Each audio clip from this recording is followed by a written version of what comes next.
Good morning. It's Thursday, December 19th. And every day, if I want to, I could talk about the shootings in this country. And so I'm going to do that today. I'm going to talk about this latest shooting that took place in Wisconsin. I'm sure you all know. And if you don't, then you haven't been paying attention.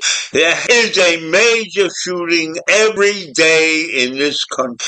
A major shooting is a shooting of more than 3 or more people. And that's what we had in Wisconsin on Monday. So on Tuesday night, hundreds gathered outside the Wisconsin state capitol to remember the victims of the Monday shooting at a Madison, Wisconsin private school. The incident that took place at the Abundant Life Christian School left one teacher and one student dead and wounded 6 others. And investigators are still trying to determine how and why a 15-year-old female student opened fire on her peers. Now, police are talking to students to determine if bullying was a factor. And while investigators are looking through the online presence of the shooter to try and learn new information, court records obtained by the Washington Post also show that the shooter had a turbulent home life and that she had been enrolled in therapy. And the mayor of Wisconsin said it's too early to comment on whether the parents of the shooter will face criminal charges. Now, I believe that parents are responsible for the actions of their children. I would think that it would be a very unusual situation for parents to not be held responsible for their actions of their children. And it's also very, very unusual from what I remember and what I've seen over the years that the shooter is a woman, a girl, a 15-year-old. So there are situations involved in this particular incident that in my mind are slightly different than many of the other incidents of shooting. I believe that families should be held responsible. And if you look at the court records obtained by the Washington Post, they show that this shooter had a turbulent home life, that she had been enrolled in therapy. And the documents reveal that her parents were divorced and remarried multiple times, and that their custody agreements sometimes forced her to move between homes every couple of days.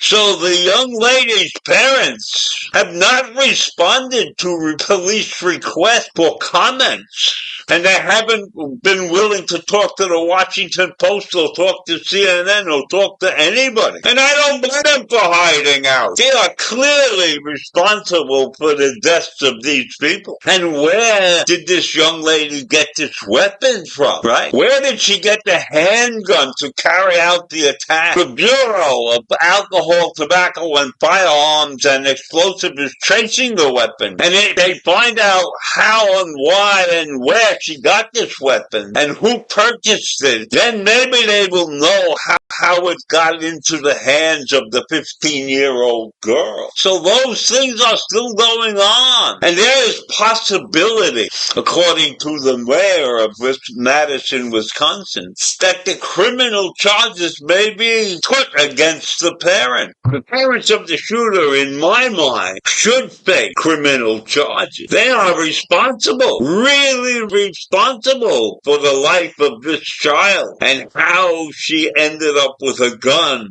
and became a killer. It turns out that the father of the shooter had linked to a shooting club, and the father also posted a photo of his daughter at the shooting range in August. And in that photo, the teenager can be seen wearing a black shirt with the name of the band KMFDM, whose song in 1999 talked about the Columbine massacre where 13 victims were killed. So this child has been brought up in an atmosphere where guns are a wonderful thing and where people have been shot before. So is it possible that because of these episodes in her life, her mind became somewhat twisted and she recognized the fact that people have been killed before using a gun? And maybe the mere fact that there was music associated with this, and music that this child probably listened to, could that have contributed to her behavior? I don't know, but it certainly looks to me like her father, at least, is partially responsible for the thinking of his child, and partially responsible for the fact that she could get her hands on a gun. And so I don't think that the parents in this case are innocent. And there have been writings that were posted by someone who claimed to be a friend of the shooter, and they mentioned the documents of her behavior, but these documents have not really been verified yet, so they cannot verify the authenticity of these documents that declare that this young lady was getting ready to shoot somebody. So detectives are working to figure out where everything came from and how this episode really came to be. But I'm not surprised at this episode in this country where guns roam around free and where anybody can get a gun any place, anytime, no matter what the gun laws say. So we are a nation that loves our guns, and we are paying the penalty for that, where the lives of innocents continue to be destroyed every single day in this country. And that is a shame,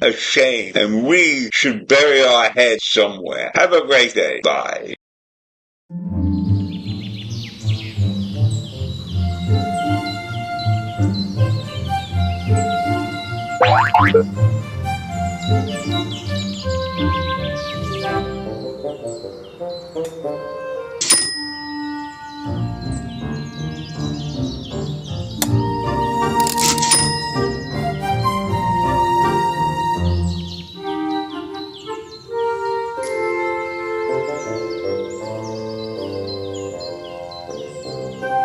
Thank you.